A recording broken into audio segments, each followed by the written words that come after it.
Hello student, आज हम लोग 12th स्टैंडर्ड के लिए अकाउंटिंग की एक सीरीज लेके आए हैं। आज हमारी पहली वीडियो फर्स्ट वीडियो होगी जिसमें हम लोग डिस्कशन करने जा रहे हैं introduction of accountancy in 12th standard. यानी कि 12th अकाउंटेंसी के अंदर कितनी बुक्स होती है, कौन कौन से चैप्टर होते हैं और एग्जाम में अकॉर्डिंग टू सीबीएसई कौन चैप्टर कौन सी बुक कितने मार्क्स को होल्ड करती है, कितने वेटेज देता है हर एक बुक्स का। तो थोड़ा सा मैं आपको बता दूं कि 12th अकाउंटेंसी के अंदर 3 बुक्स हमारे पास मिलेंगी। पहली बुक्स है पार्टनरशिप की, दूसरी बुक है अपने पास में कंपनी की और तीसरी बुक है फाइनेंशियल स्टेटमेंट की। इन तीनों बुक्स को हम लोग अलग अलग तरीके से पढ़ेंगे और हर एक बुक के अंदर मिनिमम 3 चैप्टर आपको मिलेंगे। कंपनी के अंदर, पार्टनरशिप के अंदर आपके पास में 6 या 7 चैप्टर होंगे। कुछ बुक्स में, कुछ एडिशंस में 6 चैप्टर होते हैं, कुछ में 7 चैप्टर होते हैं और फाइनेंशियल स्टेटमेंट के अंदर आपको मेनली 5 चैप्टर देखने को मिलेंगे। तो स्टार्ट करते हैं पहली बुक से जो है partnership, volume first partnership. According to CBSE partnership के अंदर हमारे पास में 6 चैप्टर होते हैं या कुछ बुक्स में कुछ राइटर्स 7 चैप्टर भी मेंशन करते हैं। वो मैं आपको आगे बताऊंगा कि 6 और 7 कैसे है। सबसे पहला चैप्टर है इंट्रोडक्शन ऑफ पार्टनरशिप, जहां पर हम पढ़ेंगे कि पार्टनरशिप होती क्या है, पार्टनरशिप में मेंबर्स कितने होते हैं, पार्टनरशिप एक्ट क्या है और ये एक्ट कैसे काम करता है और हम पार्टनरशिप को कैसे कैलकुलेशन करते हैं, कैसे पार्टनरशिप के चैप्टर क्वेश्चंस को सॉर्ट आउट करते हैं। सेकंड चैप्टर है इसमें, that is valuation of goodwill. Goodwill का वैल्यूएशन कैसे किया जाता है, गुडविल को कैलकुलेट कैसे किया जाता है, कितने सारे मेथड होते हैं गुडविल को कैलकुलेट करने की। तीसरा चैप्टर है change in profit sharing ratio among existing partner, यानी कि जो हमारे पार्टनर है अगर वो किसी एक सर्टेन टाइम ऑफ पीरियड के बाद अपने प्रॉफिट एंड लॉस के रेशियो को बदलना चाहे, क्योंकि ऑब्वियस ये होता है कि अगर 2 पार्टनर है या 3 पार्टनर है और वो किसी एक रेशियो में अपने प्रॉफिट को बांट रहे हैं, suppose that A B C 3 partner है और वो अपने रेशियो को इक्वली डिस्ट्रीब्यूट करते हैं, एक सर्टेन टाइम ऑफ पीरियड के बाद दे डिसाइड कि फ्यूचर में अपने प्रॉफिट को 3:1 में डिस्ट्रीब्यूट करेंगे या किसी भी रेशियो में डिस्ट्रीब्यूट करेंगे। तो इस सिचुएशन में हम अकाउंटिंग ट्रीटमेंट कैसे करेंगे, हम किस तरीके से रेशियो को कैलकुलेट करेंगे और अकाउंटिंग एंट्रीज को पास करेंगे, वो हम इस चैप्टर में पढ़ेंगे। चौथा चैप्टर है admission of partners in a partnership, यानी कि एक चलती हुई पार्टनरशिप में जब एक नया पार्टनर या एक से ज्यादा भी नए पार्टनर उस बिजनेस को या उस पार्टनरशिप फर्म को ज्वाइन करना चाहते हैं तो उनके आने से उस पार्टनरशिप फर्म पर क्या इंपैक्ट पड़ेगा और उनके आने के बाद क्या ट्रीटमेंट होंगे, अकाउंटिंग क्या रोल रहेंगे, अकाउंटिंग किस तरीके से अकाउंटिंग को एडजस्ट किया जाएगा, वो हम पढ़ेंगे 4th चैप्टर के अंदर, that is admission of partner in a partnership.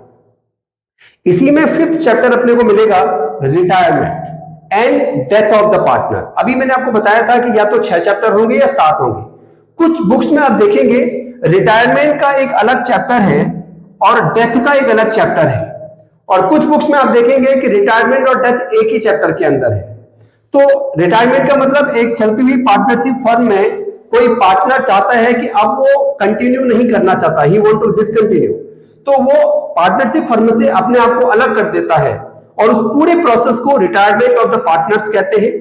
और उस टाइम पर भी अकाउंटिंग ट्रीटमेंट करे जाते हैं, अकाउंटिंग रिकॉर्ड करे जाते हैं, तो उनको कैसे करेंगे वो हम इस टॉपिक के अंदर पढ़ेंगे। उसके बाद है death of partners.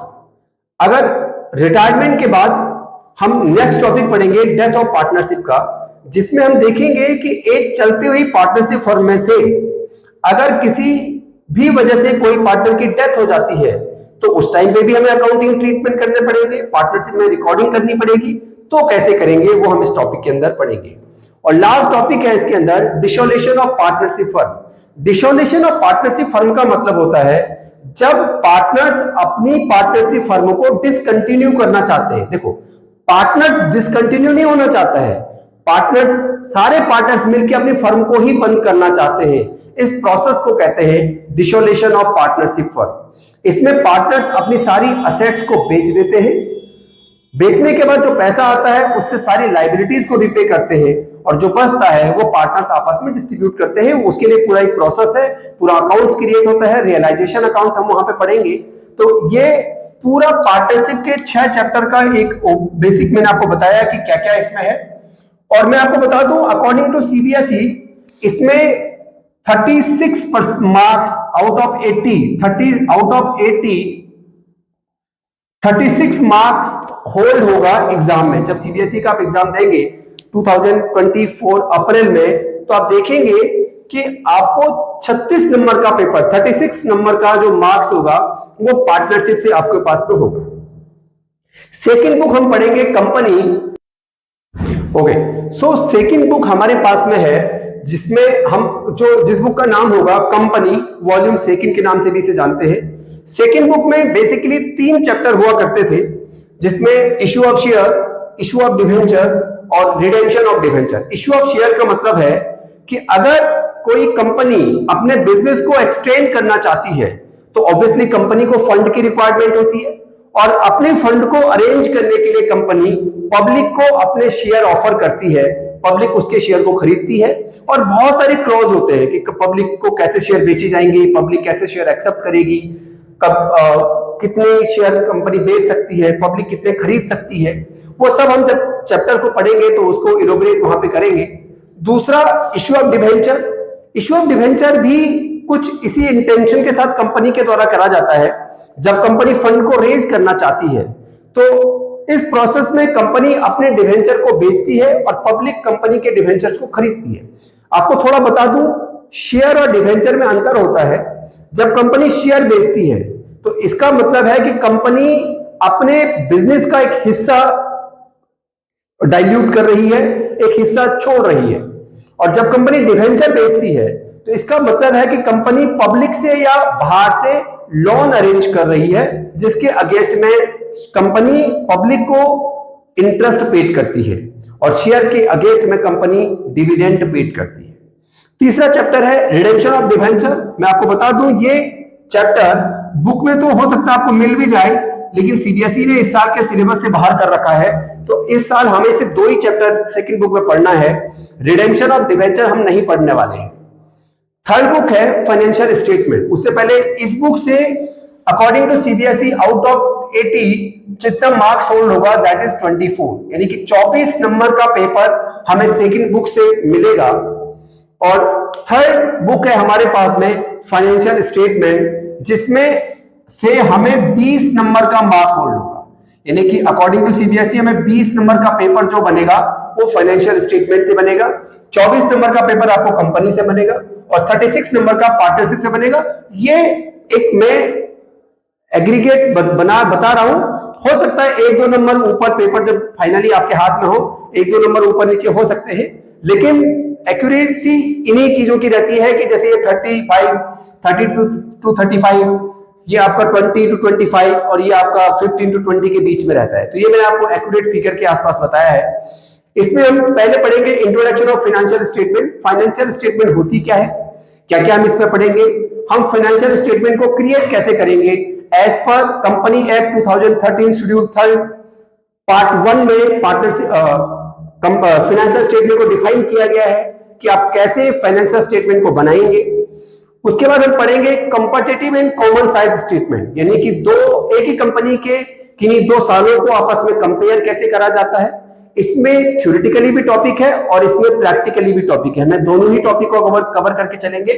Second chapter इसका थ्योरेटिकल है और थर्ड चैप्टर इसका प्रैक्टिकल है। फोर्थ चैप्टर हम पढ़ेंगे रेशियो एनालिसिस, जिसमें हम बेसिकली 4 प्रकार के रेशियो पढ़ने वाले हैं। पहला होता है उसमें liquidity ratio, solvency ratio, turnover ratio और प्रॉफिटेबिलिटी रेशियो, और फिर इन रेशियोज के अंदर अलग अलग चीजें हम पढ़ेंगे।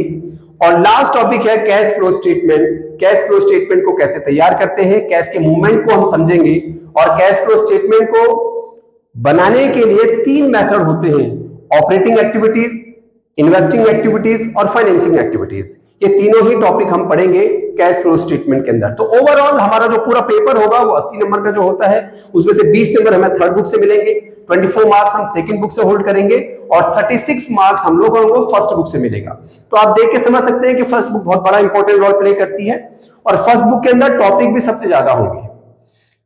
तो हम लोग ये इंट्रोडक्शनरी पार्ट था, हम लोग की सीरीज हम लोग स्टार्ट करने जा रहे हैं, जहां पर हम एक एक टॉपिक को, एक एक क्वेश्चंस को एक एक कॉन्सेप्ट को क्लियर करेंगे और हम स्टार्ट करेंगे इंट्रोडक्शन ऑफ पार्टनरशिप से। अगर किसी भी तरीके से आपको मान के चलो कि आप आगे के किसी चैप्टर को कर रहे हैं, कोई आप टॉपिक कर रहे हैं और वहां आपको कोई प्रॉब्लम्स होती है, तो आप हमें कमेंट बॉक्स में अपने प्रॉब्लम्स या क्वेश्चन नंबर जो आप हमसे स्पेसिफिक करवाना चाहते हैं वो भी बता सकते हैं। तो ऑब्वियसली हम आउट ऑफ बॉक्स जाके उसके ऊपर भी वीडियो बनाने की कोशिश करेंगे। Thank you very much. इसे आप चाहे तो एक बार स्क्रीनशॉट ले सकते हैं। Thank you.